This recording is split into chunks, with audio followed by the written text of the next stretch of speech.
Hola, hoy nos metemos de lleno en un tema, fascinante, la macroeconomía. Hola. Sí, es esa mirada general, ¿no? Ver el bosque entero, no solo árbol a árbol. Exacto. Y para guiarnos tenemos un artículo bastante completo de Wikipedia.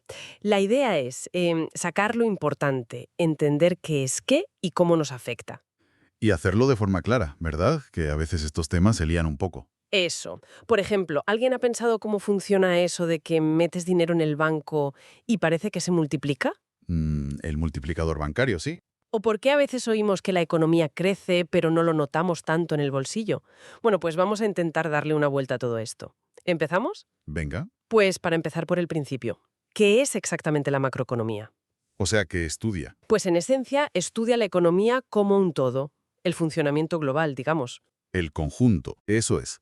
Mira el rendimiento general, la estructura, el comportamiento, las decisiones a nivel, pues de un país entero o una región o incluso a nivel mundial. Ajá. ¿Y la diferencia con la micro, que siempre se mencionan juntas? Claro, la micro se fija más en lo pequeño, en los detalles, en mercados concretos o en las decisiones de una persona o una empresa, pues porque sube el pan o si una tienda contrata a más gente. La macro mira las grandes cifras, la producción total, el paro general, la inflación. Vale, entendido. Producción, desempleo, inflación. Esos son como los tres grandes temas, ¿no? Según la fuente. Sí, son los pilares. Y también importa mucho si miramos a corto, medio o largo plazo, y si la economía está muy conectada con otros países o no, si es abierta o cerrada. Empecemos por la producción. El famoso PIB, el Producto Interior Bruto. ¿Qué nos dice realmente? Pues mide el valor de todo lo que se produce dentro de las fronteras de un país en un tiempo determinado, normalmente un año o un trimestre. Es como la foto de la actividad económica. Exacto. Es el indicador más usado. Luego está la renta nacional bruta, la RNB, que es un pelín distinta. Ah, sí, la mencionaba la fuente. Es el PIB, pero le sumas lo que ganan los residentes del país fuera y le restas lo que ganan los extranjeros dentro. Mide más la renta de la gente del país. Pero bueno, muchas veces PIB y RNB son cifras parecidas. Vale. Y había una fórmula del PIB, ¿no? Esa de C plus G plus I plus X menos M. A ver si la podemos ver un poco. Sí, claro. Es como se calcula el PIB mirando en qué se gasta el dinero. Es una identidad, siempre cuadra. Venga. La C es el consumo, lo que gastamos las familias, tú y yo, en el día a día. La compra, la ropa, el cine. Eso. La G es el gasto del gobierno, lo que gasta la administración en bienes y servicios. Construir un hospital, pagar a los profesores. Ojo, no incluye las transferencias, como las pensiones o el paro. Ah, vale.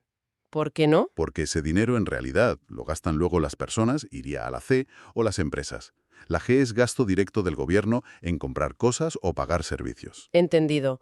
Luego la I. La inversión, principalmente lo que gastan las empresas en, pues, maquinaria nueva, naves industriales, ordenadores, capital físico, vamos. Y lo último, el X menos M. Exportaciones netas, lo que vendemos fuera, X las exportaciones, menos lo que compramos de fuera. M, las importaciones. Vale, clarísimo. Pero un punto importante. Que el PIB suba no significa siempre que produzcamos más cosas, ¿verdad? Podría ser solo por los precios. Exactamente. Por eso hay que distinguir entre el PIB nominal, que usa los precios del momento con la inflación que haya, Y el PIB real. y el PIB real, que quita el efecto de la subida de precios. Usa precios de un año base fijo. Es el que mide si de verdad se ha producido más cantidad de bienes y servicios. ¿Y cómo se quita ese efecto? Con el deflactor del PIB. Era. Eso es. El deflactor del PIB es básicamente PIB nominal por PIB real, por 100. Te dice cuánto han subido los precios de todo lo que se produce en el país desde el año base. Si es más de 100, hubo inflación. Menos de 100, deflación. Y la fuente decía que en Estados Unidos llevaba subiendo desde 2017. Sí, indicaba que había presiones inflacionistas en ese periodo, al menos en los bienes y servicios producidos allí. Vale, tenemos la producción. Segundo pilar, el desempleo, el paro. Sí, la medida más común es la tasa de desempleo o tasa de paro. Es el porcentaje de gente que quiere trabajar y busca trabajo activamente, pero no lo encuentra. Dentro de la población activa, claro. Importante lo de busca activamente. O sea, no cuenta jubilados, ni estudiantes, ni gente que ya no busca. Exacto. Ni los desanimados que han tirado la toalla, digamos. Es gente que forma parte de la fuerza laboral, pero no tiene empleo. Y este paro no es todo igual, ¿no? ¿Hay tipos? No, claro. Hay una parte que sube y baja con la economía, el paro cíclico. Sube en las crisis, baja cuando la cosa va bien. La ley de Okun habla de esto, de la relación entre crecimiento y paro. Ajá. Pero luego hay otra parte que está ahí casi siempre, incluso cuando la economía no va mal. Es el paro estructural, o la tasa natural de desempleo. ¿Y por qué existe ese paro estructural? ¿Porque siempre hay gente buscando trabajo? Pues por varias razones. Una es el paro friccional. Es el tiempo normal que se tarda en cambiar de un trabajo a otro o en encontrar el primero. Siempre hay gente en esa transición. Vale. Eso es normal. Luego están los salarios de eficiencia. Algunas empresas pagan un poco más de lo que marca el mercado. ¿Para qué? Pues para motivar a los trabajadores, que no se vayan, atraer a los mejores. Pero claro, si pagan más, igual contratan a menos gente. O hay más gente queriendo trabajar ahí de la que necesitan. Ya veo. Y también influyen cosas como pues el poder de los sindicatos para negociar salarios o los salarios mínimos. Aunque el efecto del salario mínimo es muy debatido, ¿eh? Depende mucho de si las empresas tienen poder para fijar salarios bajos, lo que se llama monopsonio. Ahí la cosa cambia. Interesante. Producción, paro. Y el tercer gran tema, la inflación. O lo contrario, la deflación. Exacto. La inflación es que los precios suben de forma generalizada. No solo una cosa, sino muchas, y de forma sostenida en el tiempo. Y la deflación es que bajan. Eso es. Se mide con índices de precios, como el IPC, el índice de precios al consumo, que mira una cesta de la compra típica. ¿Y por qué nos preocupa tanto la inflación? Los bancos centrales siempre hablan de mantenerla baja y estable. Bueno, es que ni mucha inflación ni la deflación son buenas. La inflación alta descontrolada es un lío. Pierdes la noción del valor del dinero, perjudica a quien tiene ahorros o rentas fijas, crea mucha incertidumbre. ¿Y la deflación? Aunque suene bien que bajen los precios. Retrasa sus compras, ¿no?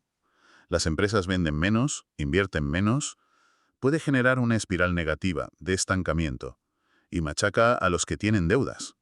Por eso los bancos centrales buscan una inflación baja, positiva pero estable, normalmente alrededor del 2%. Da un poco de margen y evita la deflación. ¿Y qué causa la inflación? La fuente mencionaba varias cosas. Sí, puede venir por varios lados. Por la demanda. Si todo el mundo quiere comprar mucho y la economía ya está a tope, pues los precios tienden a subir. Es la inflación de demanda. Se relaciona con la curva de Phillips, esa idea de que a corto plazo menos paro puede implicar más inflación. Vale. ¿Y por la oferta? También, si de repente se encarece algo fundamental para producir, como la energía, piensa en las crisis del petróleo de los 70, o la más reciente de 2021-23 que citaba el artículo, pues eso sube los costes de las empresas y lo acaban trasladando a los precios. Es la inflación de costes o de oferta. ¿Y las expectativas? Clave. Si todos pensamos que los precios van a subir mucho, pues los trabajadores pedirán subidas de sueldo mayores, las empresas subirán precios por si acaso, y al final la expectativa se cumple. Es como una profecía autocumplida. ¿Y la idea esa de que si se imprime mucho dinero hay inflación? ¿La teoría cuantitativa? Ah, sí, la teoría cuantitativa del dinero. Viene de lejos y la popularizó mucho Milton Friedman y los monetaristas. Dice que, a la larga, se aumenta mucho la cantidad de dinero en circulación, sin que aumente la producción, los precios tienen que subir. ¿Y funciona? A muy largo plazo suele haber una correlación, sí, pero para guiar la política día a día, a corto o medio plazo, la mayoría de bancos centrales hoy piensan que esa relación no es tan estable ni tan directa. La velocidad a la que circula el dinero cambia mucho, y definir qué es dinero hoy con tantos productos financieros, pues se complica. No es una guía tan fiable como se pensaba. Entendido. Otro concepto que salía, la economía abierta, que casi ninguna economía vive aislada. Exacto. Casi todas comercian con el exterior, importaciones y exportaciones. Reciben y envían capitales, inversiones, préstamos, incluso a veces hay movimientos de gente o empresas que se van fuera. Y eso complica las cosas, ¿no? Bueno, introduce nuevas variables. Hay que analizar qué determina cuánto importamos o exportamos, por qué tenemos déficit o superávit comercial, cómo acumulamos activos o deudas con el exterior y, sobre todo, entra en juego el tipo de cambio, a cuánto se cambia nuestra moneda por otras. Claro, el tipo de cambio es fundamental. Sí, y se estudia si es mejor tener un tipo de cambio que fluctúe libremente, uno fijo, o incluso compartir moneda con otros países como en la zona euro. Cada sistema tiene sus pros y sus contras. Y volviendo al dinero, ¿cómo se mide cuánto dinero hay? Y sobre todo, ¿cómo crece?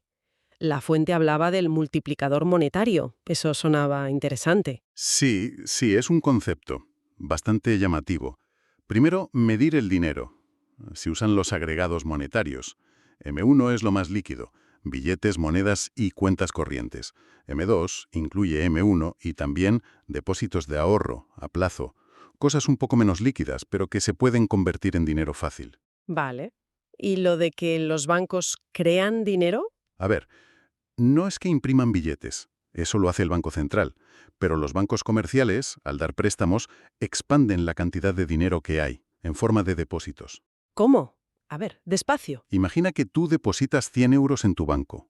El banco, por ley, tiene que guardar una parte en reserva, por si acaso. Es el coeficiente de caja. Pongamos que es un 10%. Guarda 10 euros. Exacto. Y los otros 90 euros los puede prestar. Se los presta a otra persona o empresa. Vale. Esa persona probablemente use ese dinero para comprar algo, y quien recibe el pago seguramente lo deposite en su banco. Pongamos que lo deposita entero, los 90 euros. Ajá. Ese segundo banco hace lo mismo. Guarda el 10%, 9 euros, y puede prestar los 81 restantes. Ajá. Y así sigue la cadena. Ostras. O sea que mis 100 euros iniciales han generado un préstamo de 90, luego otro de 81. Exacto. El depósito inicial de 100 euros pone en marcha un proceso que crea nuevos depósitos en el sistema. En teoría, con un coeficiente de caja del 10%, o sea, 0.10, el multiplicador es 1 dividido por 0.10, que es 10. 10. ¿Sí? Esos 100 euros iniciales podrían llegar a generar hasta 1.000 euros en depósitos totales en la economía. Ojo, no es que haya 1.000 euros en billetes nuevos, sino que la cantidad de dinero disponible para gastar en forma de depósitos ha aumentado mucho a través de esta cadena de préstamos. Es clave para entender cómo funciona la política monetaria cuando el Banco Central inyecta o retira liquidez del sistema. Fascinante, de verdad. Cambiando un poco de tercio, ¿cómo ha ido evolucionando todo este pensamiento macroeconómico? Parece que la cosa moderna arranca con Keynes, ¿no? Por la Gran Depresión. Sí, totalmente. Antes había ideas, claro, como la teoría cuantitativa o trabajos de Wicksell, pero la macroeconomía como disciplina separada, con sus propias herramientas y preguntas, nace realmente con John Maynard Keynes y su teoría general en 1936. ¿Qué fue lo revolucionario? Pues que la economía clásica de la época no sabía explicar por qué había tantísimo paro durante tanto tiempo en la Gran Depresión. Keynes dijo, ojo, que a corto plazo lo que manda es la demanda agregada, lo que la gente y las empresas quieren gastar. Y si esa demanda es baja, la economía puede quedarse estancada con mucho paro. Y que los precios y salarios no se ajustaban tan rápido como decía la teoría clásica. Exacto. Hay rigideces, no bajan fácilmente, así que no se llega automáticamente al pleno empleo. Por eso Keynes defendía que el gobierno tenía que intervenir con política fiscal, gastar más o bajar impuestos para animar la demanda. Y ese gasto tenía un efecto multiplicador, como el que vimos con los bancos, pero aplicado al gasto. También mencionó los animal spirits. Sí, la importancia de la psicología, de la confianza, de los impulsos a veces irracionales que mueven la inversión y el consumo. La incertidumbre radical sobre el futuro. Pero las ideas de Keynes no se quedaron ahí, ¿no? Hubo reacciones. Claro. Primero, se intentó mezclar sus ideas con la microeconomía más tradicional. Es la síntesis neoclásica, que dominó durante bastante tiempo. Pero luego en los 60 y 70 surgió el monetarismo. Con Milton Friedman a la cabeza. Exacto. Volvieron a decir, lo importante es el dinero. La cantidad de dinero es la causa principal de las subidas y bajadas de la economía, y sobre todo de la inflación. Criticaron mucho la política fiscal de Keynes, decían que no era eficaz o incluso contraproducente. Proponían reglas fijas para el crecimiento del dinero. Y también cuestionaron lo de la curva de Phillips, ¿no? Lo del intercambio entre paro e inflación. Sí, Friedman y Phelps dijeron que ese intercambio solo existía a corto plazo. A largo plazo, si intentas mantener el paro artificialmente bajo con más inflación, la gente se acostumbra, lo anticipa y al final te quedas con la misma tasa de paro natural, pero con más inflación. Y después de los monetaristas, llegaron las expectativas racionales. Eso suena complicado. Sí, fue otra vuelta de tuerca. La nueva economía clásica, con gente como Lucas o Prescott. La idea central es que las personas usamos toda la información que tenemos, no solo el pasado, para prever el futuro. Y eso incluye lo que esperamos que haga el gobierno o el Banco Central. ¿Y qué implicaba eso? Pues que si la gente anticipa las políticas, estas pierden gran parte de su efecto sobre la producción o el empleo real. Solo las sorpresas funcionarían. Desarrollaron modelos, los de ciclos económicos reales, RBC, que intentaban explicar las fluctuaciones económicas casi solo por cambios tecnológicos, algo que fue bastante criticado por poco realista. ¿Y qué dijeron los keynesianos ante esto? Pues reaccionaron con la nueva economía keynesiana. Gente como Fisher, Taylor, Blanchard, Yellen. Aceptaron la idea de las expectativas racionales, pero dijeron, vale, la gente es lista, pero en el mundo real los precios y los salarios no cambian cada 5 minutos. Hay rigideces, son pegajosos. ¿Por qué? Pues por muchas razones.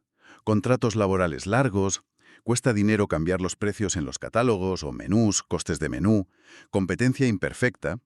Y si existen esas rigideces, aunque la gente tenga expectativas racionales, las políticas monetarias y fiscales sí pueden afectar a la economía real a corto plazo. Parece que al final se llegó a una especie de acuerdo, ¿no? Sí, hacia finales de los 90 se habla de la nueva síntesis neoclásica. Es como una mezcla. Coge las rigideces de los nuevos keynesianos, las expectativas racionales de los nuevos clásicos y la forma de hacer modelos dinámicos de estos últimos. De ahí salen los modelos de SGE que comentamos antes. Los que usan los bancos centrales. Exacto. Son modelos muy complejos, matemáticos, que intentan simular toda la economía. Se convirtieron en la herramienta estándar. ¿Pero entonces? ¡Boom! La crisis de 2008. ¿Qué pasó con esa síntesis? Pues que se llevó un palo tremendo. Hubo una autocrítica muy fuerte en la profesión. Se reconoció que esos modelos estándar habían ignorado casi por completo el sector financiero. Como si no importara. Increíble. Sí, se habían olvidado de las burbujas, del riesgo bancario, del endeudamiento excesivo. Así que desde entonces, la investigación ha vuelto a mirar mucho más las finanzas, las crisis financieras, cómo regular los bancos, política macroprudencial. ¿Y qué más cambió? Pues también se empezó a dar más importancia a que no todas las personas ni todas las empresas son iguales. La heterogeneidad, con modelos llamados ANC, y a usar más datos y métodos empíricos para ver qué causa qué de verdad, la revolución de la credibilidad, y a integrar ideas de la psicología, la economía conductual. La macro está en plena ebullición, digamos. Entendido. Dejando un poco las subidas y bajadas, ¿qué dice la macro sobre el crecimiento a largo plazo? Porque unos países se hacen ricos y otros no tanto. Ahí el modelo básico, el punto de partida, es el de Solos One de los años 50.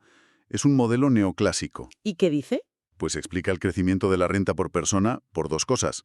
Acumular más capital, más máquinas, más infraestructuras, pero también más educación, capital humano. Y sobre todo por el progreso tecnológico.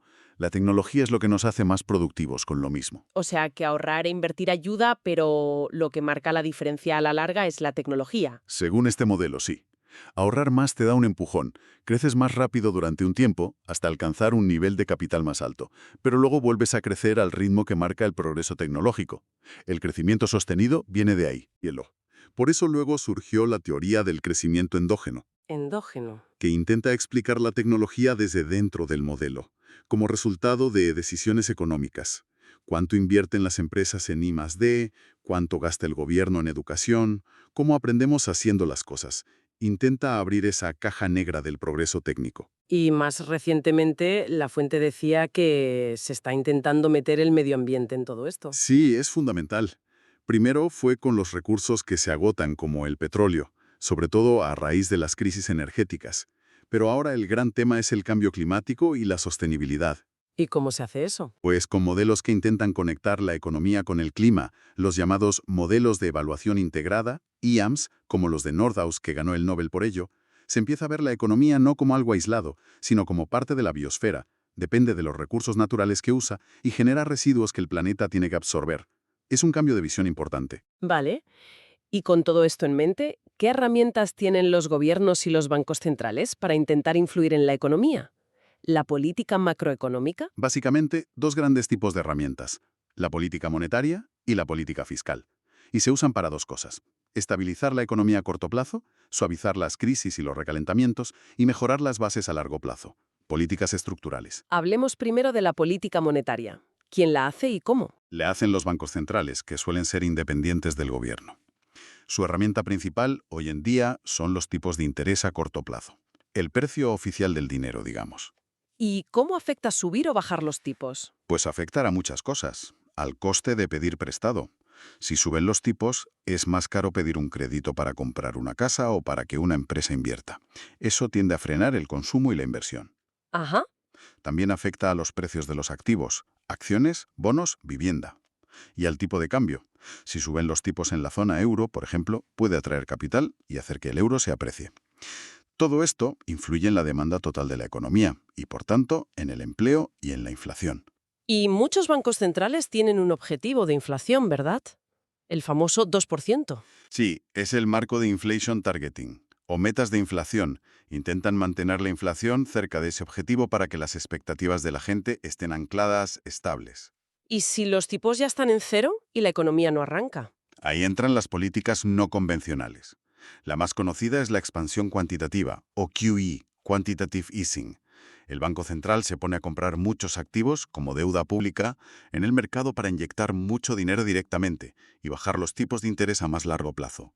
Se usó mucho tras la crisis de 2008 y la del COVID. Vale, esa es la monetaria. ¿Y la política fiscal? Esa la controla el gobierno.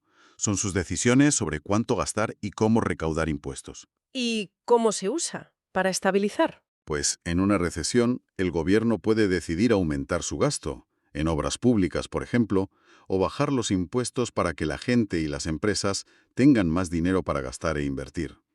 Eso busca estimular la demanda agregada. Y ahí entra otra vez el efecto multiplicador, ¿no? Exacto. Ese gasto inicial del gobierno puede generar más actividad económica porque el dinero va pasando de mano en mano. ¿Tiene pegas la política fiscal? Sí, claro. Una es el posible efecto desplazamiento, o crowding out. Si el gobierno gasta mucho y se endeuda para financiarlo, puede que suban los tipos de interés para todos, y eso haría que las empresas privadas inviertan menos. Es como si el gasto público desplazara a la inversión privada. El debate sobre cuánto pasa esto es intenso. Ya veo. Y luego están los estabilizadores automáticos. ¿Qué son? Son partes del presupuesto que actúan solas para suavizar los ciclos. Por ejemplo, el seguro de desempleo. En una crisis, más gente cobra el paro, lo que sostiene la demanda. O los impuestos progresivos. En un boom, la gente paga más impuestos, lo que frena un poco la economía. Funcionan sin que el gobierno tenga que decidir nada nuevo. Muy útil. Y en general, ¿cuál se usa más para estabilizar? ¿La monetaria o la fiscal? Para el día a día, para ajustes finos del ciclo, normalmente se prefiere la política monetaria. Es más rápida de implementar, el Banco Central puede cambiar los tipos en una reunión y, al ser independiente, se supone que está menos sujeta a intereses políticos de corto plazo. Pero la fiscal tiene su momento. Sin duda. En crisis muy gordas, cuando la política monetaria ya no da más de sí, porque los tipos están en cero, la trampa de liquidez, la fiscal es esencial. O si tienes un tipo de cambio fijo, donde la política monetaria pierde mucha fuerza, son complementarias. Y para analizar todo esto, los economistas usan modelos. Mencionaste algunos antes. Sí, los modelos son como mapas simplificados de la economía. El ISLM fue un clásico para entender cómo interactúan el mercado de bienes, IS, y el de dinero, LM, para determinar la producción y el tipo de interés, en la visión keynesiana. ¿Se sigue usando? Se adapta, porque ahora los bancos centrales se fijan más en el tipo de interés que en la cantidad de dinero. Otro muy usado es el modelo ADAS, demanda agregada, oferta agregada. Ese relaciona precios y producción, ¿no? Exacto. Ayuda a ver cómo afectan a la economía general los shocks, como una subida del petróleo, o las políticas, monetaria o fiscal.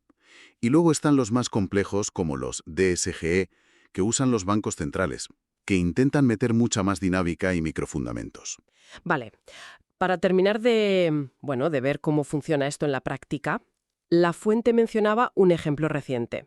Unos aranceles que supuestamente propuso Donald Trump en febrero de 2025. Sí, mencionaba una propuesta de poner aranceles, impuestos a la importación, del 25% a México y Canadá, y del 10% a China. ¿Con qué objetivo? Pues según el análisis citado, la idea sería reducir las compras de EU a esos países. Proyectaban una caída del 15% de las importaciones, y de paso, recaudar más impuestos para el gobierno federal. ¿Y qué impacto se esperaba? Pues muy distinto según el país. Para EU supondría productos importados más caros para consumidores y empresas, pero el golpe gordo sería para México y Canadá, ¿Por qué? por su enorme dependencia de venderle a EU. La fuente decía que el 80% de los coches que exporta México van a EU y el 70% de todo lo que exporta Canadá también. Un arancel así les haría mucho daño. Se esperaba una caída fuerte de sus economías. Y en EU, volviendo a la fórmula del PIB igual a C plus G plus I plus X menos M, ¿cómo afectaría? Pues a ver, si bajan las importaciones, M, eso tiende a subir las exportaciones netas, X menos M, y el PIB. Pero, Siempre hay un pero. claro, primero los componentes importados serían más caros, lo que podría frenar la inversión I de las empresas o el consumo C. Y segundo, lo más probable es que México, Canadá y China tomaran represalias, poniendo aranceles a los productos de EU. Eso bajaría las exportaciones X. Con lo cual el efecto final, Un cierto. Podría ser negativo incluso para EU. Depende de qué efecto sea más fuerte y de cómo afecte a la confianza general a las cadenas de suministro globales. Es complejo. la verdad es que sí. Bueno, hemos hecho un buen recorrido, ¿eh? Desde qué es la macro, los conceptos básicos como PIB, paro, inflación, el multiplicador este tan curioso. Hasta cómo han ido cambiando las ideas, las herramientas que se usan, los modelos. Sí, creo que entender un poco todo esto es importante para cualquiera que quiera seguir las noticias económicas, el debate político. Totalmente.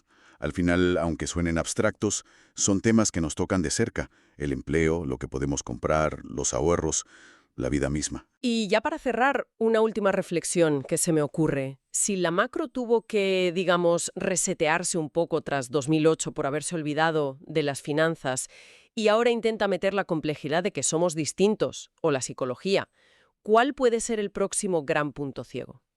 Buena pregunta. Quizás como se apuntaba un poco en la fuente con lo del medio ambiente. Quizá el punto ciego actual sea integrar de verdad en el núcleo de los modelos los límites físicos del planeta, o el impacto real de la desigualdad, que no sea solo un añadido al final. Que no sean solo factores externos, sino que afecten a la estabilidad y el crecimiento a largo plazo. Exacto. Estamos captando bien cómo esas cosas pueden cambiar las reglas del juego económico. Queda mucho por investigar ahí, seguro.